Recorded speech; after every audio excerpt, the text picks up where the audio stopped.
Sunita Iyer, and we're going to talk next about neurobiology. So let's take a moment to understand what's actually happening in the brain of kiddos when we are managing a situation in a school-based setting or in a classroom. There is a connection between our brain and our body. And it's really key for us to understand, especially with the K-3 population, because what we're often seeing in terms of behaviors in the classroom has a lot to do with kids' physicality. But that's not necessarily where the behaviors start, and certainly not where they end. Many of them are based in what's happening in the brain and the chemicals that are floating around in the kiddo's body, but that are being generated by the brain and other glands in the body to make it difficult for them to sometimes sit in a chair or focus or stay on task. There's a few different regions of the brain to understand. There is the forebrain, which is sort of the front part of the brain, right behind your forehead. And there's the midbrain. And in the middle of the brain is where a lot of these signals start.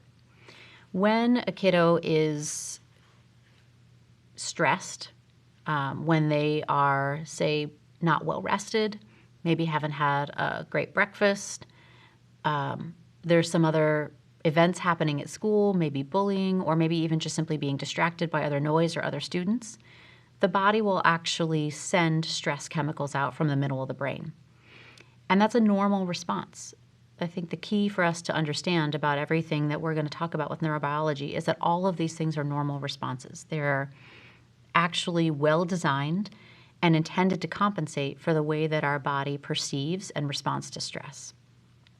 So it is a normal response for this kiddo to actually make chemicals from the middle of their brain that then influence the rest of the activities in the body, and then can influence whether or not they're able to sit down, pay attention, make a plan with you, or actually engage in the desirable behavior that you want in the classroom or the school-based setting.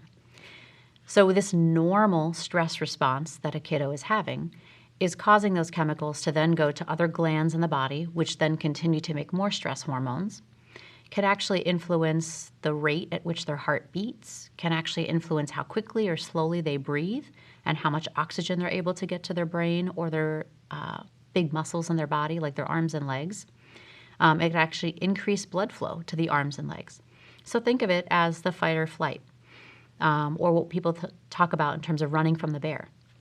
The body is getting ready to run from the bear in response to this stress. And this isn't necessarily something that a young kid, and very often even adults, can override. So they are attempting to run from the bear. So what makes sense? The kiddo's going to get up and move around the room. Their bodies might be more fidgety. It might be difficult to actually still that because it's actually a normal response to those chemicals floating around in their body. But what also happens is that it is difficult for them to actually sit and do a lot of the cognitive and executive tasks that we lay out before them in school-based settings. Those are the actions of the front part of the brain, that forebrain behind the forehead. So if those chemicals are floating around in the body, the one part of the brain that really gets spared or essentially left out of that deal is the front part of the brain, which means that it's going to be really difficult to sit down. It's going to be difficult to pay attention, and especially for extended periods of time. It's going to be difficult to be task-oriented or even to stay on task, and certainly to make choices and to be disciplined. So we call this executive functioning. And making choices is a big piece of this. So when we talk about kids' behavior and whether or not they could choose to be in compliance or choose to engage with us in management of their behavior, sometimes they can't choose. And what could be underlying that is this whole stress response. But what is happening for these kiddos that is causing this stress response in their body? Why are they dumping these chemicals? That is our investigative detective model way of thinking. That's where we start to ask, well, if this kiddo is walking around the room and agitating other students or not staying on task, what's actually happening for them? What's happening for them is that there is a chemical cascade. But to ask further is then to be a little bit more investigative, a little bit more of a detective. What's causing that cascade of chemicals to be coursing through that little kid's body?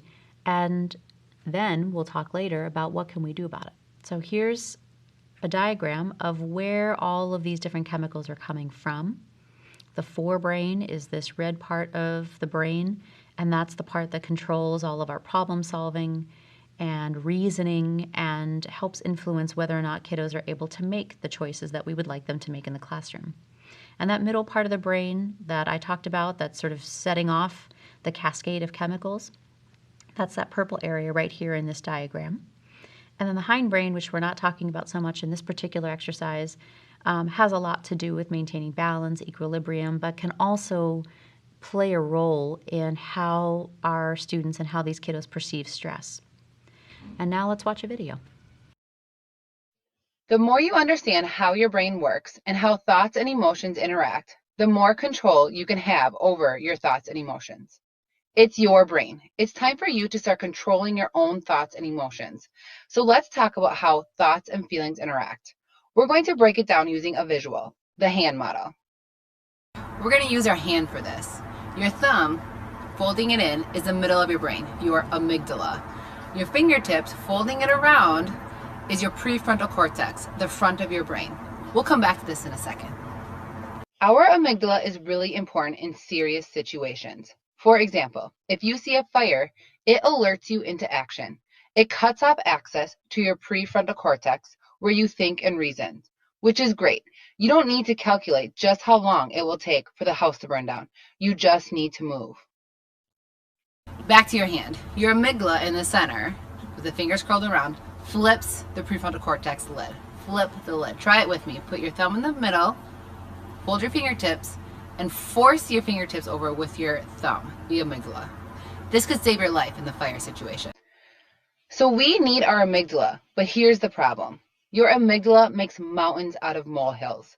So when there isn't a fire, and just say a pop quiz, your amygdala may react the same and flip your lid when there's no need to. When your lid is flipped, that's when your thoughts and emotions become muddled. When this happens, it means your thoughts are driven by your amygdala, and they are often distorted. This can fuel your worry or anxiety. So your lid is still flipped, and you need your prefrontal cortex to perform well on that pop quiz. So you have to find a way to get the prefrontal cortex to come down so you can think and reason. Bringing your lid down is tough for all of us. We'll dive further into that next.